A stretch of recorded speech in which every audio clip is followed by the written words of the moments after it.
Como ya habíamos mencionado, uno de los propósitos de la reunión es dar a conocer algunos resultados de esta línea de trabajo, de sinergia, ¿no?, entre agricultura de precisión y arqueología.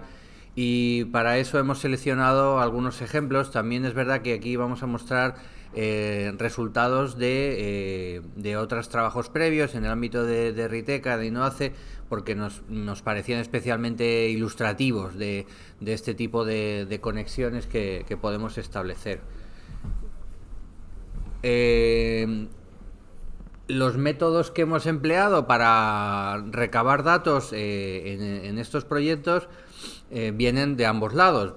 Por un lado, sistemas de registro que habitualmente se emplean en la agricultura de precisión, como los sensores de inducción electromagnética o de conductividad eléctrica aparente, que además generalmente están adaptados pues, a la gestión de las parcelas. En el caso, por ejemplo, del sistema Veris, del que luego en la discusión José María también nos dará más detalles, sistemas directamente adaptados para la maquinaria agrícola. Esto es muy ilustrativo de la diferencia de escala de estos trabajos geofísicos de agrogeofísica, que alguna publicación anglosajona por ahí usa ese término, agrogeofísica, y geofísica arqueológica, que están diseñados obviamente para realizar mapas a escalas muy diferentes, y por lo tanto también reflejan variables que a veces son distintas y complementarias.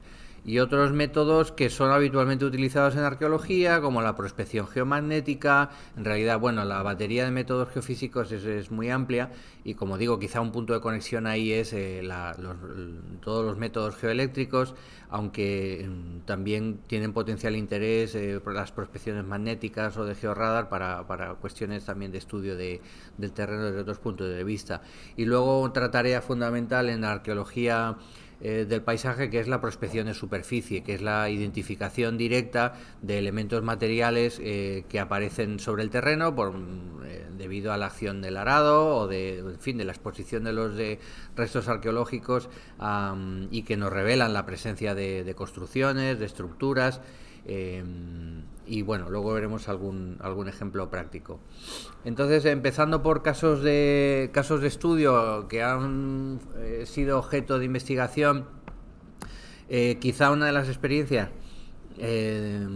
más satisfactorias anteriores fue la que se desarrolló en la ciudad romana de Contributa Iulia, en Medina de las Torres. Allí nuestros compañeros Pedro Mateos y Antonio Piso estaban desarrollando un proyecto de investigación a largo plazo sobre la ciudad, y bueno, la circunstancia de que toda ella está actualmente cubierta por campos de labor, pues planteaba una buena oportunidad para ensayar la visibilidad de esos elementos arqueológicos a través de las labores agrícolas.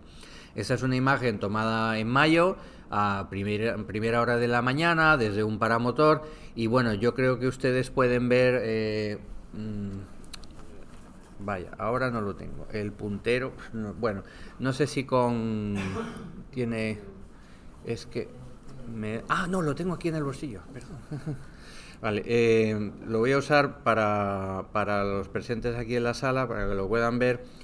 No sé si observan estas sombras que se perciben sobre el terreno, que no son otra cosa que crecimiento diferencial de las plantas provocado por la presencia de esas estructuras, lo que hemos hablado anteriormente.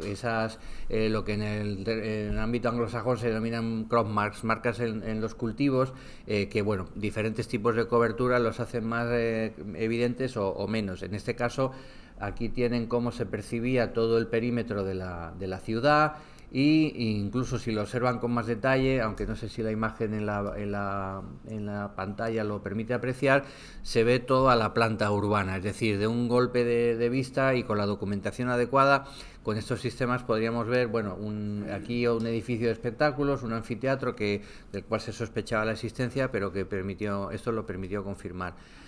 Y la misma zona a través de los ojos, digamos, del sistema Veris, que aquí tengo que decir que la intuición y la idea de nuestro compañero José María Terrón de aplicar este sensor para cubrir toda la zona agrícola de de la ciudad, pues dio un resultado muy satisfactorio. En negro pueden ver las zonas que ya estaban excavadas y luego pueden ver estas zonas, estas sombras de tonos más oscuros que se corresponden con valores de baja conductividad. Hay baja conductividad porque hay alta resistividad. ¿Por qué? Porque hay toda la masa de cimentaciones, derrumbes y estructuras arqueológicas. Y bueno, lo puedo resaltar aquí. Esto permitió, por ejemplo, resolver una cuestión que no estaba todavía resuelta por topografía. Se sabía aproximadamente el perímetro de la ciudad, pero con el mapeo de conductividad eléctrica se pudo cartografiar con detalle todo el trazado de la muralla. Y no solo el trazado, sino también parte de la estructura urbana. Y no sé si se fijan en esta especie de anomalía así ovoide que hay a la derecha de la muralla, que pudimos definir en planta y con bastante detalle la estructura de un anfiteatro. Estos son todos trabajos que fueron publicados en su día. Yo los he traído aquí de nuevo porque yo creo que ilustran de una manera muy gráfica cómo podemos, a través de sistemas no invasivos que se utilizan en agricultura, poner de manifiesto este tipo de evidencias. Y esto es una reconstrucción que se realizó en todo el proyecto de la planta urbana de la ciudad. Y como segundo ejemplo de este caso de estudio, no sé si ven esa forma así redondeada sobre el terreno. Esto es Google Maps, porque a menudo decimos necesitamos sensores. Bueno, también mirar con atención todo lo que hay. El histórico de fotografías aéreas. En España tenemos el privilegio de tener un banco de datos a través del PNOA que en muchos países no lo hay. Por ejemplo, nuestro vecino Portugal, en temas de infraestructura de datos públicas, no hay tanta accesibilidad. Y en Google ya veíamos estas diferencias de crecimiento. No voy a entrar mucho en detalles. Aquí les sugiero un poco la estructura. No es lo que se dice el Coliseo, es un pequeño anfiteatro de una pequeña ciudad de la Bética. Y aquí vemos cómo esto es perceptible con más nitidez aún a través de la imagen infrarroja. Claro, la imagen infrarroja está registrando la emisión de calor de diferentes materiales. Y aquí el terraplén, el anillo de relleno que era la base del graderío, destaca por tener una mayor emisión de calor que el resto del suelo. Hay diversos detalles aquí que sería interesante comentar, pero no me voy a detener porque quiero mostrarles varios ejemplos. O, por ejemplo, el crecimiento diferencial del cereal. Fíjense la nitidez con la que permite ver el recorrido del podium, que separa la arena del graderío. Es decir, que a través de fusionar diferentes métodos no invasivos tenemos a veces datos muy detallados sobre lo que hay en el subsuelo, ¿no? Bueno, y aquí finalmente la excavación que confirmó. Aquí vemos el mapa de conductividad superpuesto a la planta de la excavación y vemos cómo esos incrementos y reducciones en el valor de conductividad se corresponden claramente con la estructura del edificio, que finalmente se llegó fusionando todo esto a poder plantear una propuesta de reconstrucción. Otros ejemplos más cercanos, como esto ya es una tarea que se desarrolla en el marco de Innoace. Es una parcela próxima a la finca La Orden, la sede del Cicitex, donde tuvimos la oportunidad también de trabajar con métodos de ambos tipos. Aquí tenemos una imagen del resultado de trabajo convencional de arqueología. A la izquierda, el mapa de calor, digamos, de mayor concentración de materiales. Es decir, nosotros vamos registrando la posición del material y podemos ver cuáles son las áreas donde hay mayor densidad. Mapa que claramente apuntaba a una zona caliente aquí con potencial interés arqueológico. La geofísica, quizá una de las prospecciones geomagnéticas con resultados más satisfactorios que hemos hecho en toda la zona. No sé si pueden ver estas líneas negras que nos marcan valores de magnetismo negativo, que nos trazan con bastante detalle la estructura de una pequeña granja de época romana. ¿Y por qué de época? ¿Cómo sabe que es de época romana? Bueno, porque el estudio de los materiales indicaba la cronología de esa cronología, terras sigilatas, materiales de ese periodo, y luego la tipología de la planta con ese espacio central y estas habitaciones que se ven con bastante claridad, pues indicaba que era una explotación rural de época romana. Y aquí, por otro lado, resultados obtenidos con otros sensores, en este caso con el Veris, con la de conductividad eléctrica aparente, que nos daban también información sobre otros aspectos de la configuración del terreno. Hay que entender también que a veces estos sensores nos pueden dar una lectura, por ejemplo, de la distribución de suelos, de variaciones de menos detalle, pero más importantes para entender el sustrato sobre el que se asientan los sitios arqueológicos y comprender de una forma más completa todo el conjunto, no solo la arqueología, sino el suelo y el propio sustrato, como digo, ¿no? Yendo al tema de la dehesa y trabajos más recientes, por ejemplo, en el marco de otro proyecto del Plan Nacional, mencionado por José María antes, estamos trabajando en la dehesa boyal de Botija, porque es un lugar donde investigamos a través de otras iniciativas sobre el poblamiento de la Segunda Edad del Hierro. Aquí arriba tenemos Villas Viejas del Tamuja, que es un castro de la Segunda Edad del Hierro, y claro, para nosotros era muy importante valorar el contexto territorial y paisajístico del castro, y eso nos llevaba a este gran espacio que es el paisaje de la dehesa circundante, y además que es una unidad que tiene una entidad histórica y social, porque es una de las dehesas comunales que todavía se conservan en Extremadura, que tiene una riqueza tanto desde el punto de vista ecológico como etnográfico, tiene muchísimos valores importantes. Y claro, queríamos también indagar sobre qué huellas ha habido de ocupaciones humanas, no solo de la del hierro. Y en esa línea hemos estado trabajando, combinando, por ejemplo, las imágenes, los datos que nos proporciona el LIDAR, con el reconocimiento de muchos elementos de origen humano, de actividad humana en la zona, como por ejemplo estas evidencias de extracciones mineras en el entorno del castro, o incluso rodadas que indican zonas de circulación como en otros casos es muy seguro que estaban vinculados con los accesos del asentamiento. Y luego otras cosas, digamos, anómalas o cuya explicación estamos intentando esclarecer de carácter topográfico, que podrían corresponder a ocupaciones antiguas en el entorno del castro. No sé si ven ustedes esta forma cuadrangular que hemos identificado y que rompe claramente con la estructura natural del relieve de todos los afloramientos rocosos del entorno, donde aquí ven sobre el terreno es bastante perceptible, es un tema que estamos analizando ahora. Y lo que hicimos ahí también es volver, en este caso un sensor de inducción electromagnética, hacer un mapeo de la conductividad y susceptibilidad magnética del terreno, para intentar ver a qué se podía corresponder esa anomalía en la topografía.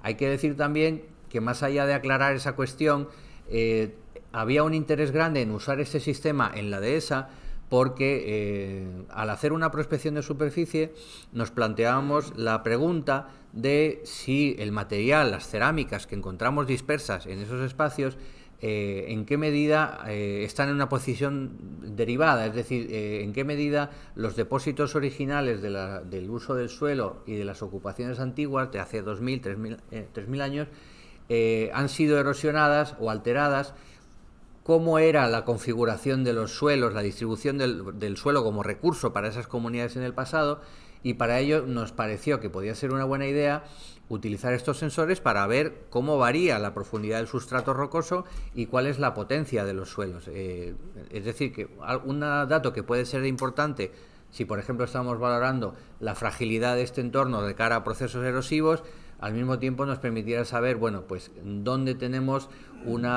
suelos más profundos, dónde puede haber habido mayor conservación de la superficie original que se explotaba y se usaba en el pasado, y poder verlo con más precisión. Aquí, bueno, no voy a entrar en detalles técnicos del sistema. Aquí tenemos el mapa de susceptibilidad magnética de esa zona en concreto. Como podéis ver, hay una muy buena coincidencia. Hay una zona ahí de valores de magnetismo negativos que coincide claramente con esta anomalía. Luego hicimos también prospección geomagnética, que lo define también con bastante nitidez, demostrando que ahí hay una estructura artificial, de alguna manera. Pero insisto que nuestro propósito sería ahora seguir ampliando, y no solo en esta zona, sino en el entorno, para tener esta imagen de estimación de la profundidad del suelo, de las propiedades del suelo en todo el entorno, para valorar también esas otras cuestiones. Son cuestiones que están en estudio. Y quería dejar tiempo para hablar del otro caso de estudio que estamos desarrollando gracias a la colaboración de PIA en la dehesa de la Rinconada, que es una experiencia que está más directamente, bueno, la anterior también, pero está sobre todo vinculada al proyecto IPAS.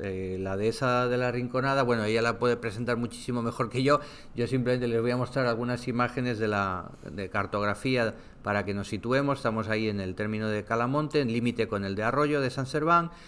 Geográficamente es un espacio muy particular, que, bueno, el topónimo lo dice, ¿no? La Rinconada es este espacio cerrado por estas alineaciones de sierras, lo cual tiene una entidad natural que, bueno, a menudo cuando estudiamos el territorio en la antigüedad, la coherencia de esos espacios, cuencas hidrográficas, vaguadas o espacios que la geografía física define de una manera clara, pues pueden tener un significado también desde el punto de vista de la delimitación de los espacios explotados, ¿no?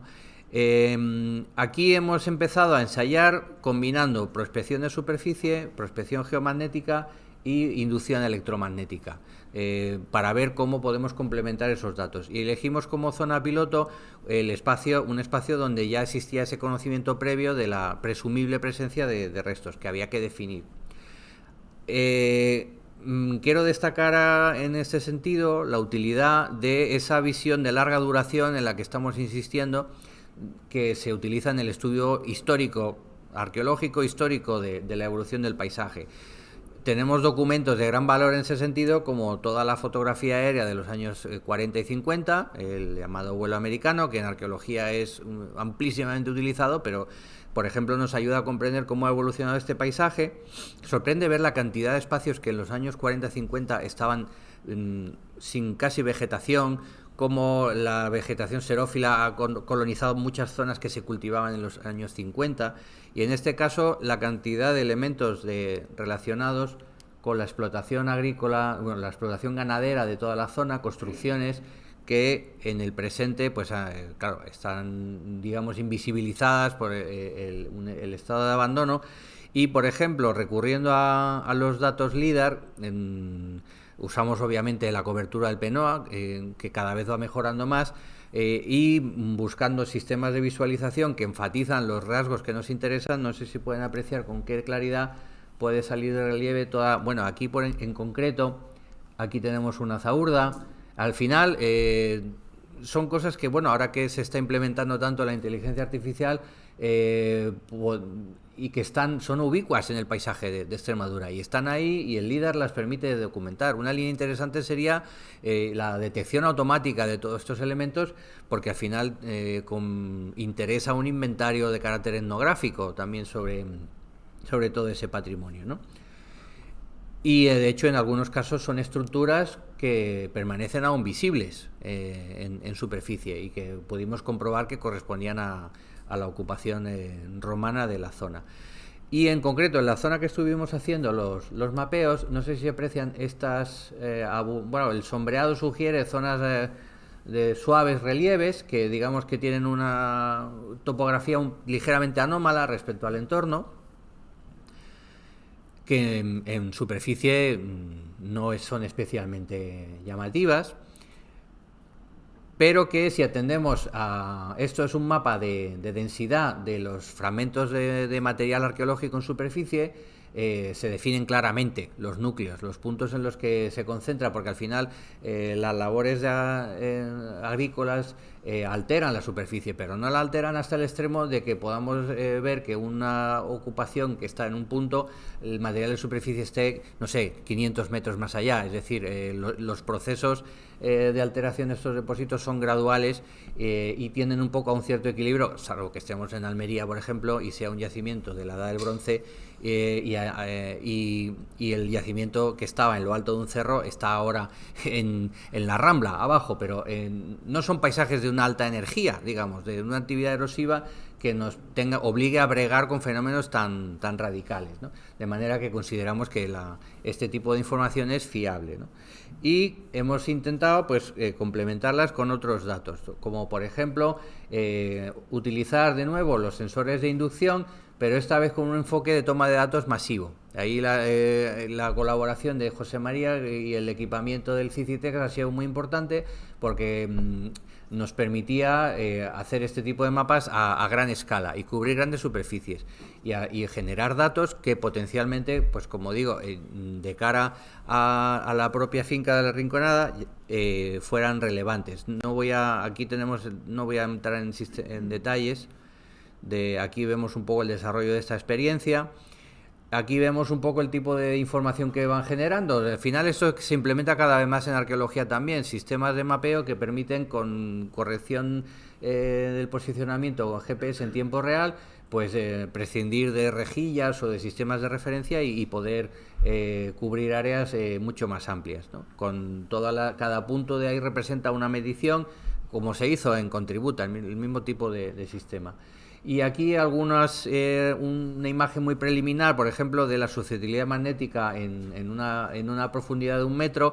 Son datos que tenemos que analizar, tenemos que corregir, porque plantean cuestiones técnicas de bandeado, de corrección de la temperatura, que a veces son bastante puñeteros. Pero básicamente esta primera experiencia, que esperamos poder seguir ampliando al resto de esta parcela, ayuda a entender un poco esa cuestión. De cara a la explotación y a la gestión del pastizal puede ser también relevante tener esta información sobre la distribución de los suelos.